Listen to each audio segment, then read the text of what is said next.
Welcome to Welder, Week 38, Part 2. Plasma arc cutting. Cutting processes. Plasma arc cutting.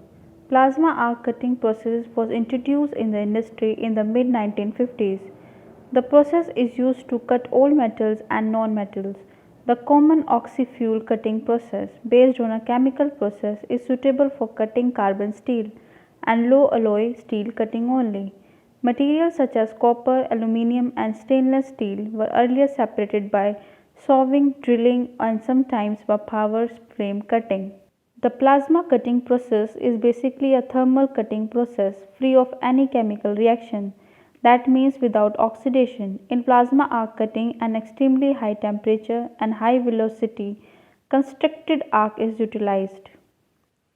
Principle of operation. Plasma arc cutting is a process resulting from ionizing a column of gas, argon, nitrogen, helium, air, hydrogen, or their mixture with the extreme heat of an electric arc. The ionized gas along with the arc is focused through a very small nozzle orifice, resulting into a plasma stream of high velocity and high temperature. When this high speed is reached, high temperature plasma stream and electric arc strike the workpiece, and ions in the plasma recombine into gas atoms and liberate a great amount of latent heat. Here you can see in figure basic plasma arc cutting circuitry. Plasma cutting system. Plasma cutting requires a cutting torch, a control unit, a power supply, one or more cutting gases, and a supply of clean, cooling water in case water cooled torch is used. For all the cutting gases other than compressed air, the non consumable electrode material is 2% thoriated tungsten. In conventional glass plasma cutting discussed above, the cutting gas can be argon, nitrogen, argon plus hydrogen, or compressed gas. In plasma cutting, as shown in figure, where dry clean compressed air is used as the cutting gas, the electrode of hafnium or zirconium. Plasma cutting system.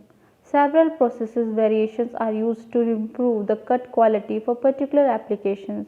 Auxiliary shielding in the form of gas or water is used, as shown in figure 1, to improve the cut quality and to improve the nozzle life.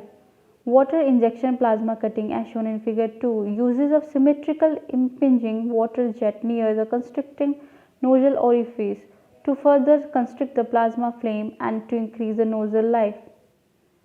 Process variables. Number 1. Torch design, constricting nozzle shape and size. Number 2. Process variation, dual gas flow, water injection, air plasma. Number 3. Cutting gas type and its flow rate. Number 4. Distance between nozzle and job. Number 5. Cutting speed. Number 6. Plasma cutting current. Number 7. Power used during cutting. Number 8. Manual/machine cutting. Number 9. Material to be cut and its thickness. Advantages of plasma cutting. Number 1. All metals and non-metals can be cut due to the high temperature and high velocity plasma flame. Number 2. Cuts are of very clear form with little or no dross. Number 3. High speed piercing is achieved.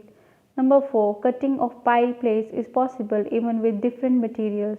Number 5. Cutting cost is quite low as compared to other processes, especially for stainless steel. Number 6. Cutting speed is high. Gases for plasma cutting. No need to promote oxidation and no preheat. Works by melting and blowing and or vaporization. Gases: air, argon, nitrogen, oxygen.